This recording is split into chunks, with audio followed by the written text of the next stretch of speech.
So listen up, man. When you start retaining your sexual energy, don't think just because you're doing the right thing, that you're doing the disciplined thing as a man, that people are going to take a liking to you. That's not the case. That's not always going to be the case. You can't expect people to be friendly to you. And when you're doing the right thing as a man and you're on the upside in your life, people are not going to accept you all the time. Because if you know the saying, bad things happen to good people, unfortunate circumstances can happen to good people.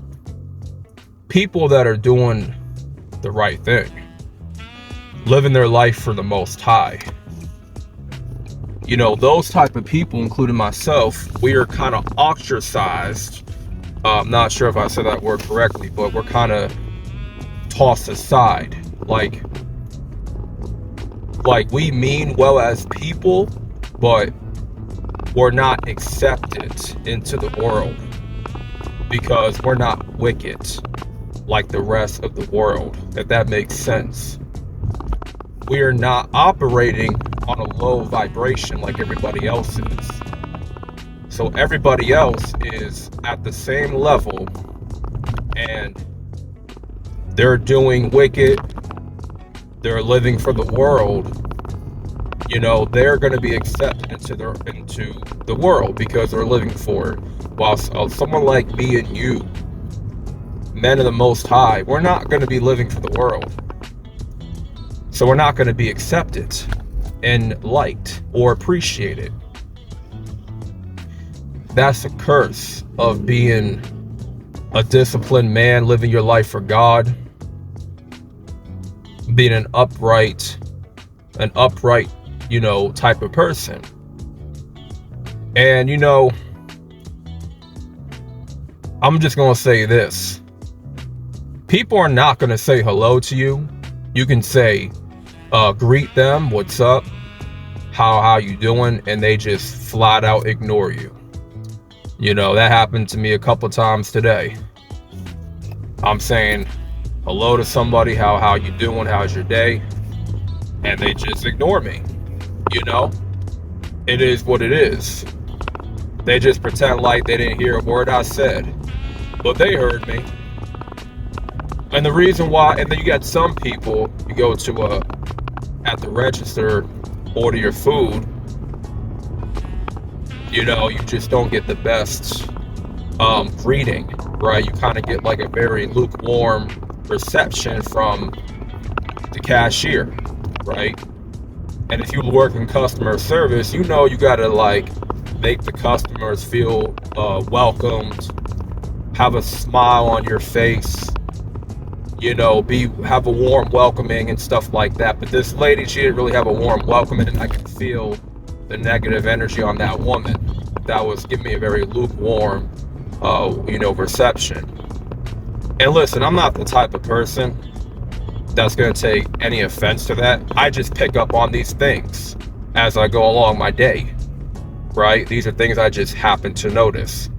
I'm very good at picking up energy. I'm just naturally good at that. I can sense positive, negative, lukewarm energy on anybody. You can't pull the wool over my eyes with your energy. If I know that you carry negative, toxic energy, I'm going to pick up on it very quickly. Or even desperate energy. You know what I'm saying? I pick up on these things rather fast. Right? And that's just a gift that the Most High gave me. But when you're a guy that's disciplined, you're living upright, don't expect people to like you. Don't expect people to take a liking to you. Don't expect people to accept you. Because that's not going to be the case with you. That's the downside of being a disciplined man. Living your life for the Most High. This is not an easy walk to walk.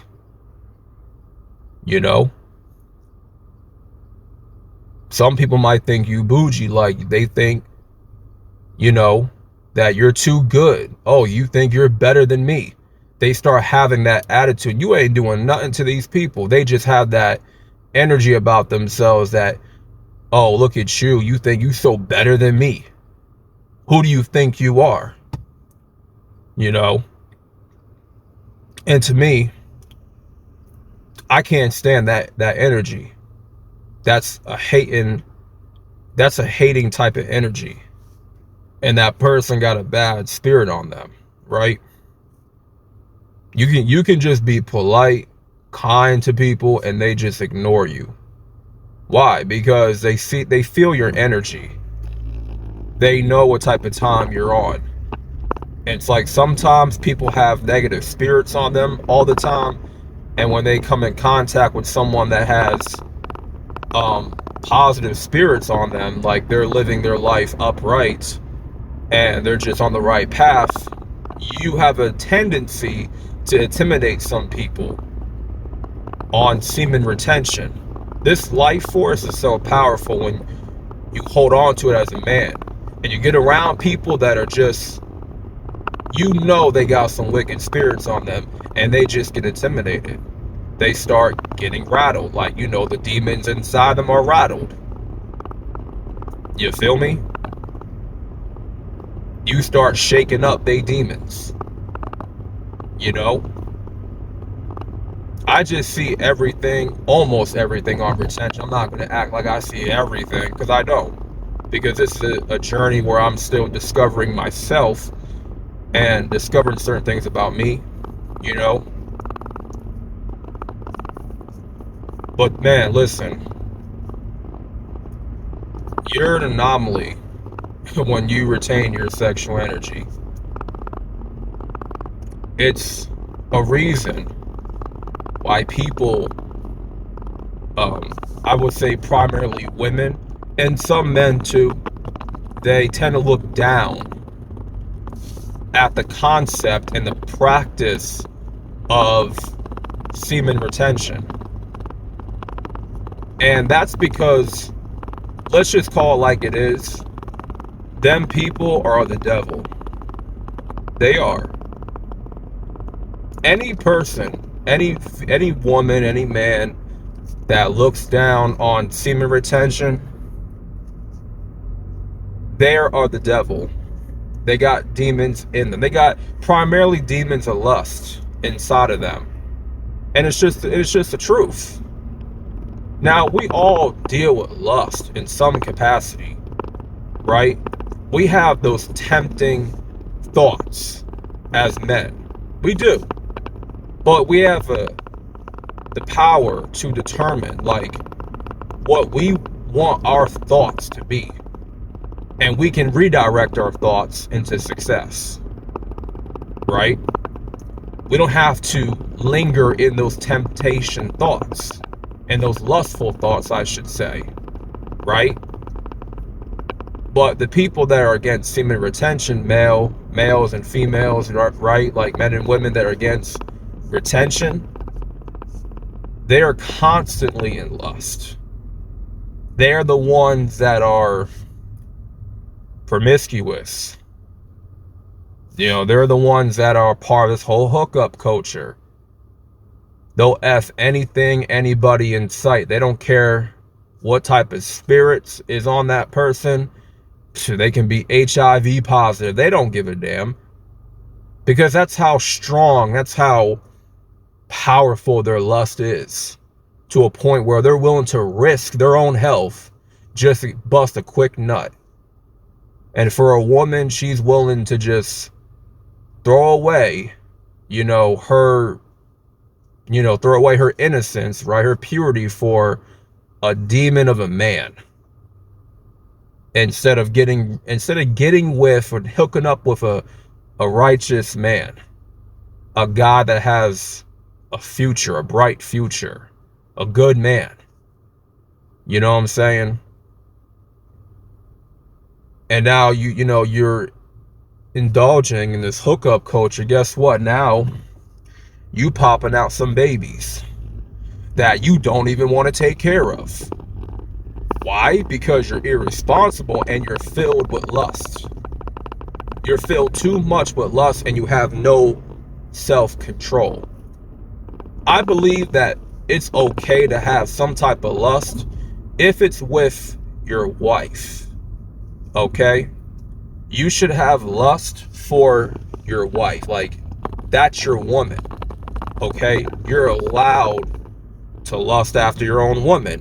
Lusting after another man's wife, that's forbidden. That is forbidden. That is adultery at its finest. Lusting after a woman that you don't even really know like that, you just looking at the exterior, you don't know what's inside of her. So you have to be able to control yourself as a man when you see a real beautiful, like, delicious woman that she just looking good, bro, from head to toe. But as a man, you gotta have some control. You gotta control your rod downstairs, bro. Real talk. Cause that lust, man, is dangerous. It can be very dangerous. You can nut in a woman, and the next thing you know, you got a kid on the way that you didn't even want, that you didn't even plan to have. Why? All because you're in lust. That's just a fact. And, I know I'm kind of going from one topic to the next in this video, but I'm just, listen, I just got a lot to talk about, that's all, But the main point of this video is when you're living upright as a man of the Most High, you're retaining your life force, people are not going to take a liking to you. They're not going to be quick to accept you. And let me tell you something, man, I'm used to being ostracized. I'm used to being invisible to people. I'm used to people kind of like, what's the word? Like snubbing, kind of snubbing me. Not like disrespecting me, because a lot of people, fam, to be honest with you, some people ain't got the balls to disrespect me outrightly, because I have a mouth on me too that I can use, but I choose to keep my cool, right? And I can get physical with people too if I really wanted to, but people can, like, they can be verbal, they can be kind of sassy with their mouth a little bit, and I'll just be sitting back chilling, like, okay, you ain't gonna get under my skin with that mess, with that type of talk. You know what I'm saying? I'm not offended. Like, them words don't fade me. They don't faze me at all. But you'll have certain people that'll snub me, that will pretend like I don't exist. I've had a lot of those instances where I'm in a room full of people, and then you have, a certain, like a supervisor, right? Like, you're gearing up for a work meeting. You show up, the supervisor got to take attendance, and now they start addressing the room, right? And then they look to you and they like, oh snap, I didn't know you was here, even though they just saw you walking in the room like a couple minutes ago. They blur out, oh, I didn't know you was there, I didn't see you. That's the shit I'm talking about, where people just pretend like, or they just want to pretend like you don't exist, right? Only to act like, oh, I didn't see you there, but they saw you the whole time, right? Has that ever happened to you, where you just walk in the room, like a supervisor or someone saw you, like, and then a couple minutes later, they just act like, oh, I didn't see you there, I didn't know you was there, because they don't want to acknowledge your existence. That's how powerful your existence can be. Your presence on retention. Some people, because they don't want to acknowledge your presence, it's so powerful. And you just have that aura about yourself that some people don't want to recognize it. It's low-key hating, low-key jealousy. It's subtle jealousy, if you ask me. So, And then you'll have some people, you'll greet them, they won't even say hi to you. They won't even respond. All of a sudden some people are just not talkative. Now all of a sudden nobody wants to communicate, nobody wants to say hello. Everybody's kind of standoffish now.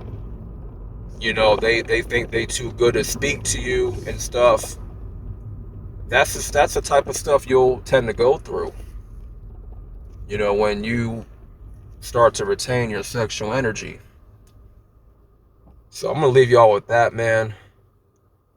Hopefully I gave y'all some pretty decent context with this topic, this message. This is a Retention Lifestyle channel. Make sure to like the video, subscribe for more content, and I'm out, and peace.